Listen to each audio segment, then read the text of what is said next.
This is 40K Today.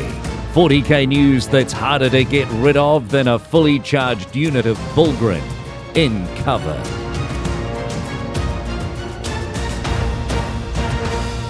Hello and welcome to 40K Today. This is your daily 15-minute news, views, and interview show that covers the entire hobby of Warhammer 40,000. I'm your host, John Damaris, and today on the program, we get the lowdown on the Deathguard and their Psychic Awakening, but first, we explore some awesome conversions with LEDs. Our poll this week is blowing up. Overwatch is changing in the new edition, but not for Tau. Our question for you is this. Tau retaining Overwatch abilities like they had in 8th edition is, air quotes, fair and balanced, or, air quotes, total BS. Looks like almost 2/3 of you think that it's fair and balanced, and a lot of great comments on the post. Check out the 40K Today Facebook to weigh in for yourself. I absolutely love creative people that have true passion for something.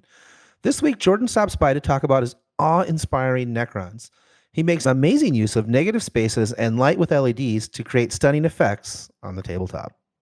All right, joining me today is Jordan Pantalone. Did I say that right, Jordan? Yes, you did. And Jordan is known for making incredible conversions with LEDs. Jordan, why don't you tell our listeners how you got started, and then maybe we'll show them some pictures so they can see how deep the rabbit hole goes, right? Yeah, it helps a little bit to have that visual display. So I started probably about the beginning of 7th edition, and I've always liked conversions. It's been a big part of my hobby where I was always a big painter, but when it came to like seeing something like, wow, it would be really cool if I could do this, and then just letting those creative juices flow and not letting the idea of messing it up hold you back. I think that's really key, right? Because it's critically important. Even if you do mess something up, you can always fix it, right? If you have a builder's mentality. Yeah, you just gotta have. Sometimes it requires a little bit of power tools, a little bit of thinking outside the box, but in green stuff. But you work hard enough, you can make something work. All right, well, let's talk about your Necrons, because that's what caught my attention. I think I saw a picture of a Doom Scythe that had incredible green LED lights all throughout the entire model. Do you want to talk a little bit about that project, that Necron project? Yeah, so I did Necrons a few years ago. I did like a Rust theme, but it was kind of just like a dabble, and then I was kind of done with it. But with the new edition coming out a little bit before that, I had decided I wanted to pick them back up. And then once they mentioned that the Silent King was coming back and all of that, I was stoked. That was like the one thing I didn't like about him. But so I started doing all of these, getting all these models, and I was like, it'd be really cool if I could make them like glow. And so I have a lot of like mechanical and like construction background. So I had a bunch of tools laying around, and I decided that, I kind of looked at it and I saw that they had the grooves and lines. And I basically just got a saw and like some drills and stuff and just started going in and build, doing it in sub-assembly so you could put the lights in there. And it was really just about making sure you could hot glue the lights into the model, having that access on the inside, as well as I learned how to solder like 2 days ago, just so I could get it to work right because the LEDs weren't making it all the way to to the battery.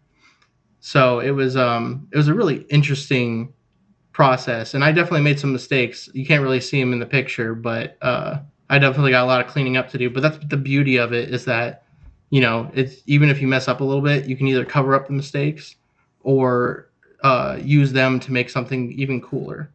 Cool. So if somebody got inspired by your work, and again, we'll put all those links to social in our show notes as always. What would you tell them? How would you tell them to get started? What would be the first steps in working with LEDs? Well, the biggest part is the internet's your friend. We're blessed to live in a society and generation that has access to YouTube and the internet. Just look it up, man. There's people who've done it before you, like myself. And there's really interesting ways that can give you ideas on how to do something like this. That's how I got the idea. I looked at somebody else's, like they did it on a monolith, and they're like, okay, well, I cut out a couple of these things and I put this light in here. I'm like, okay, what about that, but more? And that was the big Kickstarter for that kind of thing. Cool. How many LED lights are in your Doom Scythe? It's got to be like 1.6 million or something, right? Honestly, I was really surprised because it's only a 3-volt battery, and these LEDs are very small, but they're extremely bright because they're LEDs. Mm-hmm. I believe I only used like 6 or 7.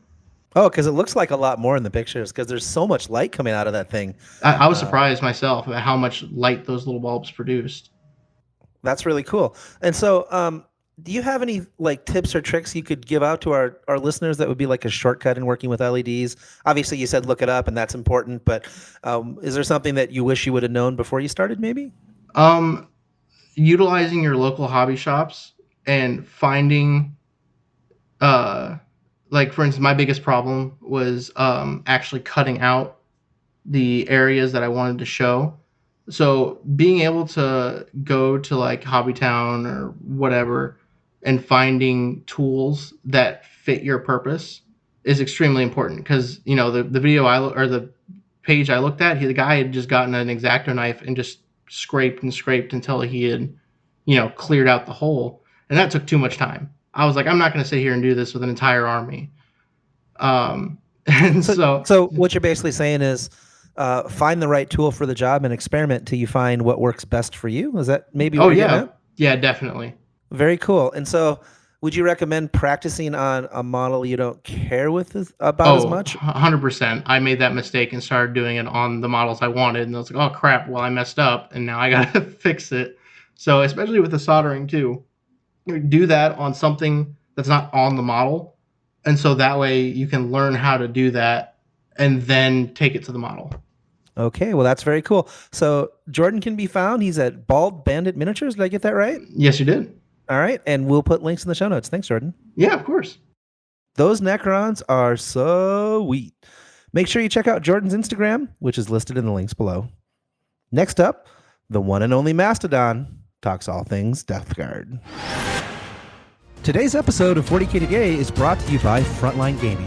Frontline Gaming is a one-stop shop for all your Warhammer hobby needs, discounted products, American-made gaming mats and terrain, and a full line of miniatures painting service and daily hobby content. And this can all be found at frontlinegaming.org. Welcome back. There's quiet rumblings going around in pro circles that the new Deathguard rules are top-notch, and many expect them to make a big splash at the beginning of 9th edition. To fill us in on some of the great new rules for Deathguard is Don Hoosen himself. Joining us today is the great and powerful Mastodon himself, Don Hoosen. Did I say that right, Don? You did. Awesome. You're going to talk about Deathguard, and they recently got their Psychic Awakening, and I hear it's pretty good. It definitely feels like the Grey Knight treatment for Deathguard. Which we're all in favor of, right? Definitely. 0 to at least high tier. Very cool. So what are some of the things you're most excited about? Like, what is the thing that sticks out to you that you want to get on the table? So it feels like they definitely worked very hard to make units that you don't see very often more powerful, either through giving them disgusting resilience, or the amount of insane damage increase that they've given to Plague Marines is ridiculous. But even just something as simple as the relic, like the Worm Spitter, the pistol the best relic pistol in the game that you just shoot at a target, and it makes all your weapons Plague Weapons for your entire army against that target, is amazing. And for our listeners, Plague Weapons is reroll 1s to wound, is that right? Reroll 1s to wound, which combos well with a world trait you'll see in every Deathguard list, because now they can take 2. The Arch Contaminator lets them reroll all failed wounds. Oh, wow. So let's... Gilliman. That's actually super gross. Let's talk about something that you kind of just said as a throwaway statement. You just said out loud that Plague Marines do a ton of damage now. Can we go through some of that? Because that does not sound right. So basically, there's a whole bunch of combos in here that increase the range or ability for Plague Marines to do what they do. Whether it's the, what is it called? Overwhelming Generosity, or, Overwhelming Generosity is what it's called. Where you can make your Blight Grenades 12 inches, which combos well with the Grenade stratagem. So you can come out of reserve, pop, your Grenade stratagem where everyone throws a grenade, have them next to the Biologist Putrefier, and just spam mortal wounds that will pretty much kill whatever it shoots at. That's even in combat, you can give them so many more attacks now with trench fighters, gives them all an extra attack. It's just ridiculous what you can do with this army now. So now Plague Marines, they've always been, reasonably durable for a troop choice. Not great. They're not, what are those Plague Bearers. Plague Bearers. Yeah, that's the word I was like, why is my brain not working? They're not Plague Bearers, but they've been decently resilient and, not a bad troop choice, but you never really did anything with them, but kind of stood them someplace. But now you're actually going to be able to get work out of your troop choices. That's kind of amazing. Definitely. And they've even increased the durability, whether it's the relic that gives every Deathguard unit within 7 inches a 5 invul save, or you make your Plague Marines get +1 to the Disgusting Resilience.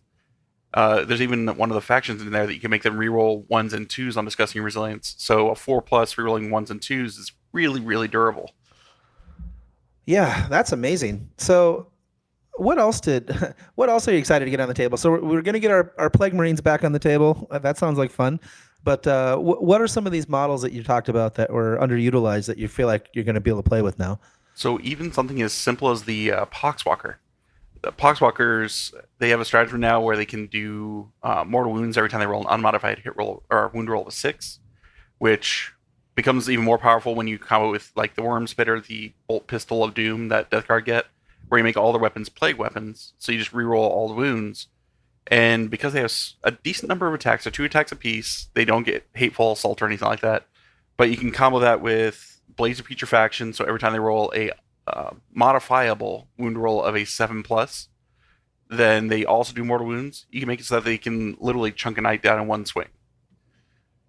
That just sounds like fun. So it sounds like Deathguard got just a lot of layered or stacking buffs that make a lot of things that maybe weren't good now good. Is that a reasonable way to put it? They did. You'll definitely see a lot of the Deathguard support characters you did not see before.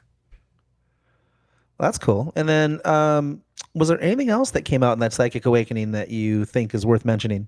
So there's the one that a lot of people are kind of going goo goo gaga over, which is the Poxmonger's Relic. You're going to see a whole lot of Deathguard Demon Engines with 4+ invul saves. And they're already annoying to get rid of. If you ever played against triple Plague Crawler, you know that those things you normally just either ignore or try to, not take care of. But now they're going to have even more of those units that are just as durable. They're not going to be T8, but they'll still be really, really durable. And it's going to be very hard to get kills out of some of those lists. Yeah, it sounds like Deathguard is going to really lean into something that Nurgle is pretty much known for, which is being disgustingly resilient, right? That's a lot of one of the key characteristics that's going to come through in this really good flavor for these new roles. Definitely. And then, of course, my favorite part about the entire Deathguard revamp is they now feel like they will out-mortal wound any army in the game so long as they can get there. That's awesome. All right. Was there anything else you want to leave our listeners with about Deathguard before we let you go? Definitely try them out, see what you like. There's so many different combos in this book with all the different play companies. You'll have a blast. Best pistol in the entire game? Bold claim indeed, Don, but I think I might have to agree. All right, happy dance. It's that special time of the day. It's time for Model of the Day. It's the model of the day, the model of the day, the model of the day. Stiffneck Studios is a great group of people putting on all kinds of amazing models. They were nice enough to paint my Eldar army, and they are absolutely stunning. This week, we have Alfarius done by them, and it's an absolute gorgeous model. The metallics are perfect, with cool blues and greens being offset with warm golds. The highlights are bright and crisp, and subtle object source lighting effects and detail make this a spectacular model. You guys will have to check it out for yourself. You can find it on our Instagram or, as always, on our Facebook. Now, if you have a model you want us to feature in the show, it's as easy as using our Instagram hashtag 40K today, or send us a message on Facebook Messenger, and we will definitely get it into the show. And that's it for today. Thank you so much for joining us. A big thanks to our content producer, Alex Boehner, our social media ace, Tanya Gates, and our technical producer, Seamus Ronan, for all their hard work once again in putting the program together. If you have anything you think we should feature in the show, please get in touch. If you've got an amazing army, a YouTube channel, or a great hobby tip, contact us via Facebook. Just search for 40K Today. We'll see you tomorrow. Until then, for the 40K Today team, I'm John Damaris, and that's what's happening in 40K Today.